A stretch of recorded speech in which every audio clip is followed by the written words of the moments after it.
Comment ça, monsieur le notaire, je peux pas vendre ma maison? Ah, attendez, j'ai juste fait une extension de 40 mètres carrés puis je l'ai pas déclaré à la mairie. C'est pas grave, ça passe. Non? D'accord. Bon, ben, et sinon, si on ne dit pas à l'acheteur, c'est pas grave. Ici, il est pas au courant. Non plus, on peut pas faire ça non plus. Bon, d'accord. Et qu'est-ce que je dois faire alors pour pouvoir vendre ma maison? Aller voir un spécialiste? D'accord. Eh ben, allons voir un spécialiste alors.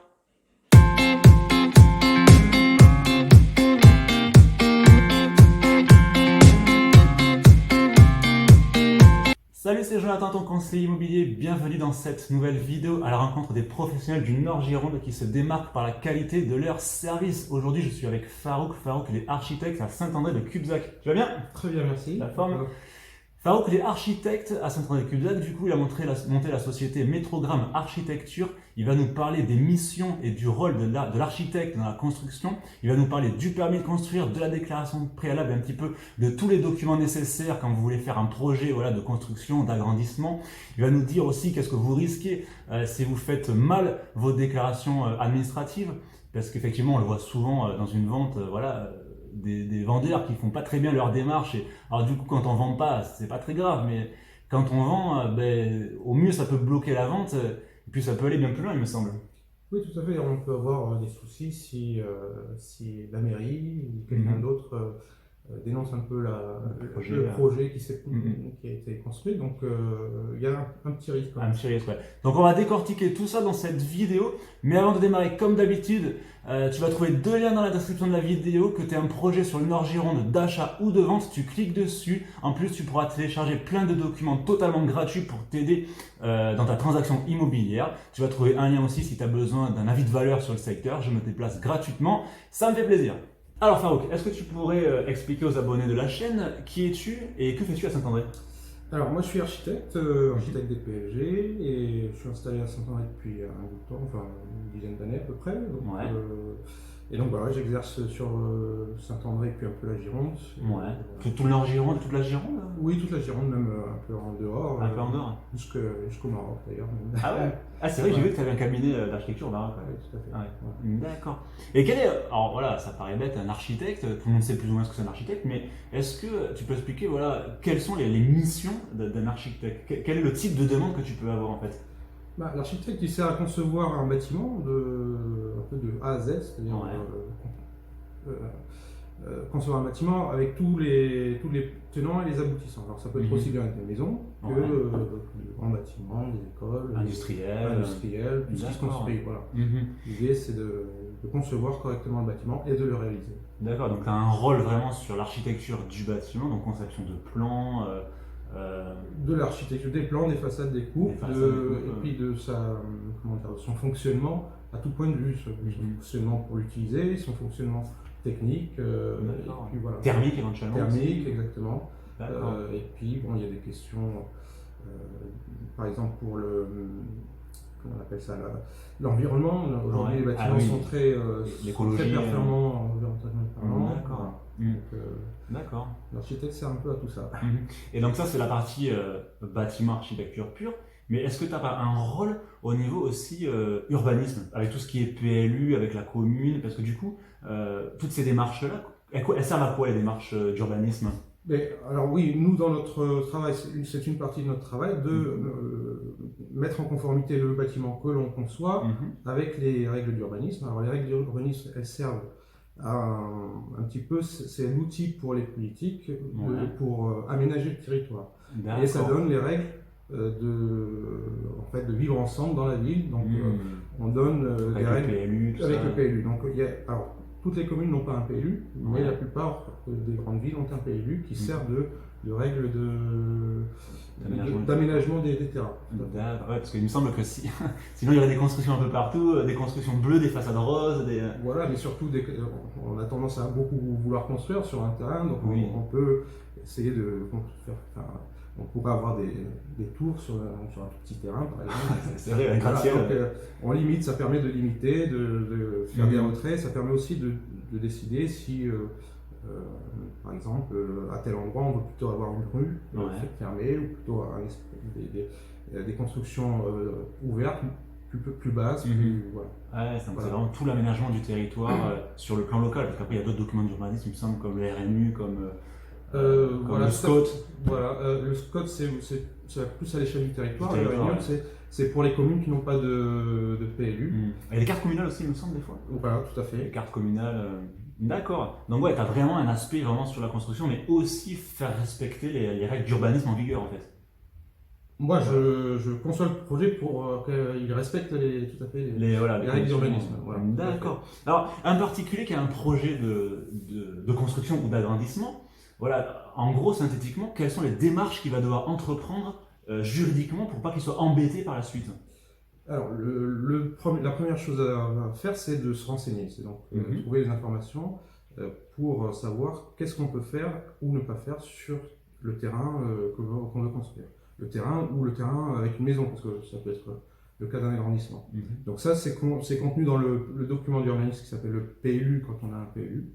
Et donc, le mieux, c'est d'aller voir la mairie. Ouais, faut aller voir la mairie, quoi. Voilà. Ou un spécialiste, un architecte ou un... Ouais, c'est vrai. Voilà. Parce que toi, tu as un devoir de conseil d'ailleurs. Voilà, c'est ça. Donc moi, je fais pour mes clients cette démarche parce que des fois, c'est un peu complexe. Donc on essaye de décortiquer un peu le PLU et puis de montrer à nos clients ce qu'ils peuvent faire ou ne pas faire sur le terrain. Donc toi, en tant qu'architecte, finalement, tu as un véritable rôle finalement d'accompagnement, tant sur le plan évidemment de construction, mais aussi d'urbanisme en fait. Tu les conseilles sur les règles en vigueur et sur la faisabilité du projet. Tout à fait. C'est une garantie supplémentaire que ça se passe bien, en fait. Ouais. Donc la première chose à faire, c'est se renseigner ou consulter un architecte pour être conseillé sur la faisabilité du projet, sur les règles en vigueur, on l'a vu. Ensuite, qu'est-ce qu'il faut faire? Ensuite, il faut faire le projet. Ouais. Voilà. Et puis, donc, le projet, il se crée en collaboration entre le client et l'architecte. Ouais. Et puis, une fois qu'il est ficelé, on monte un dossier et puis on le dépose en mairie. Voilà. D'accord. Qui s'appelle le dossier? Alors, c'est soit un permis de construire, pour le cas classique, soit une déclaration préalable. Voilà. Donc, on dépose le permis, et puis il faut attendre qu'il soit instruit en mairie. Alors, les délais sont variables, suivant que c'est un permis pour une maison ou pas, ou qu'on soit sur une DP. D'accord. Alors, c'est quoi la différence entre les deux? Parce qu'on me le demande souvent, ça, là, en tant que les vendeurs, souvent, tiens, est-ce que je dois faire un permis? Est-ce que je dois faire une DP, une déclaration préalable? L'ADP, c'est une démarche allégée, on va dire. Donc, le délai d'instruction, il est uniquement de 1 mois.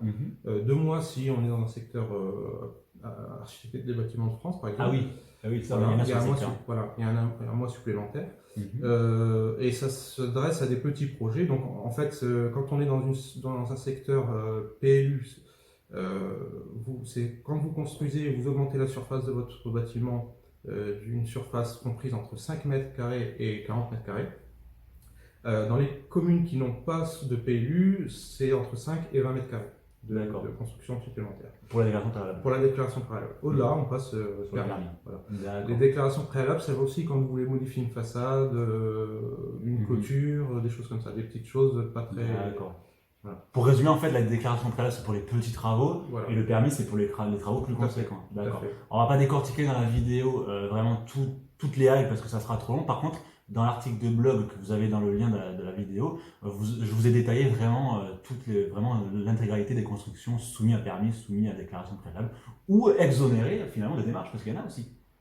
Bon, il n'y a pas beaucoup, mais... Non, il y a très peu. Comme je disais, en dessous de 5 mètres carrés, on peut ne pas déposer de... En dessous de 5 mètres carrés. Voilà, tout à fait. Donc, en abri de jardin, par exemple, des choses comme ça. Et puis il me semble aussi que c'est pas, alors ça aussi, il y en a beaucoup qui me le disent en rendez-vous, c'est pas parce qu'on fait pas de fondation ou de chape qu'il n'y a pas besoin de déclaration. Ça n'a rien à voir. Voilà, ça n'a rien à voir, absolument rien à voir. D'accord. Donc on étudie le projet, on se renseigne auprès de la commune, on dépose le permis ou la déclaration préalable avec l'aide d'un architecte, c'est mieux comme ça, vous êtes sûr que c'est bien fait, parce que c'est complexe, il me semble quand même. Ça peut l'être, ça dépend des PLU. Il y a des PLU qui sont assez simples, et il y en a d'autres qui sont beaucoup plus compliqués. Ouais, ça dépend de la commune. La commune, voilà.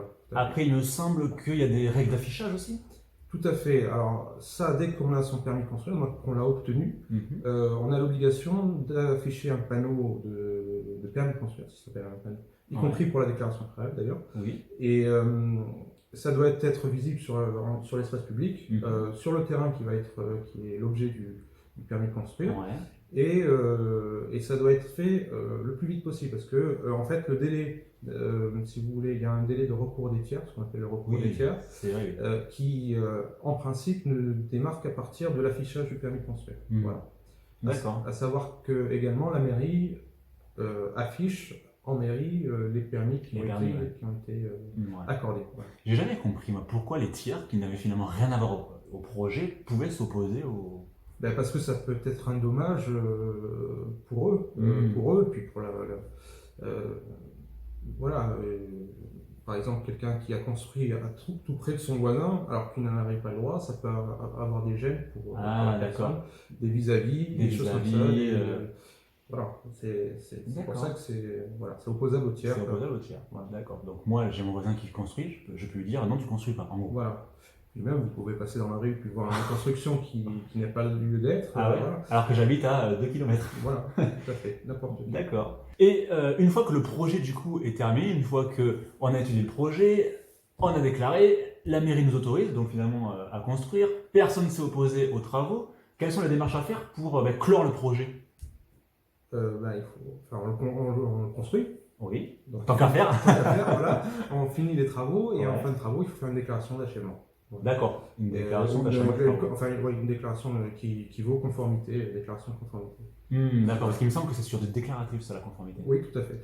Et qu'après, la mairie a un certain temps pour venir contrôler, c'est ça? Voilà, la mairie et aussi les impôts, qui souvent se déplacent plus que la mairie. Les impôts se déplacent plus que la mairie, d'accord. Surtout sur le secteur, c'est vrai que je ne sais pas s'ils se déplacent trop.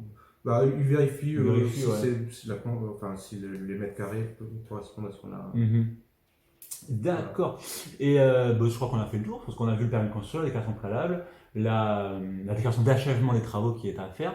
Et après, il me semble que la mairie donne un certificat de conformité, ou est-ce que ça se fait Non, il suffit de déclarer en fait. Il suffit de déclarer. Voilà, c'est tout. En fait, vous envoyez votre déclaration et on vous renvoie l'élément. D'accord. Et quelle est la différence entre un permis de construire et un permis d'aménager? Parce que des fois, on me pose la question d'ailleurs. Alors, le permis d'aménager, c'est uniquement quand il n'y a pas de construction bâtie.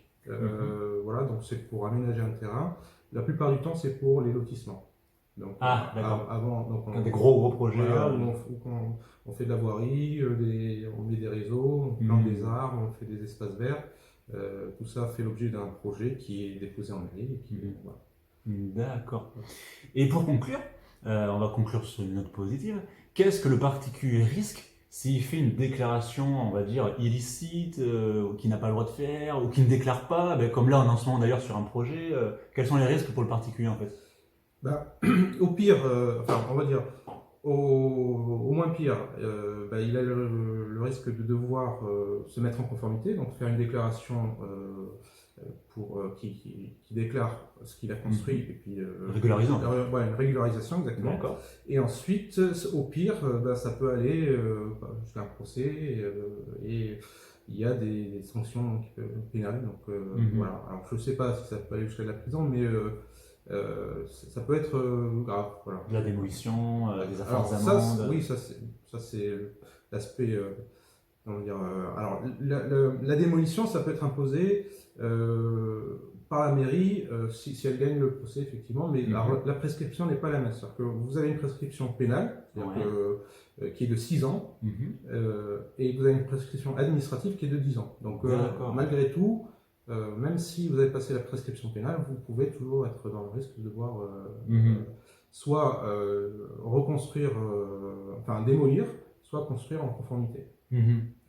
Voilà, et puis ça peut, alors souvent ça pose pas vraiment de problème quand on fait pas on vend pas ou on fait pas de démarche particulière, à part si on est dénoncé finalement. Voilà, il y a toujours un risque quand même. Il y a toujours un risque finalement, donc il faut le faire évidemment. Par contre, nous on a le cas régulièrement en tant qu'agent, en tant que mandataire immobilier, si on vend un projet comme en ce moment-là, on a le cas, finalement on peut pas vendre finalement, parce que si on vend alors que la construction est irrégulière, que l'acheteur achète et qu'entre guillemets on cache le vice, le futur acheteur peut se retourner contre le vendeur en fait. Et contre nous finalement pour des coups de conseil. Tout à fait.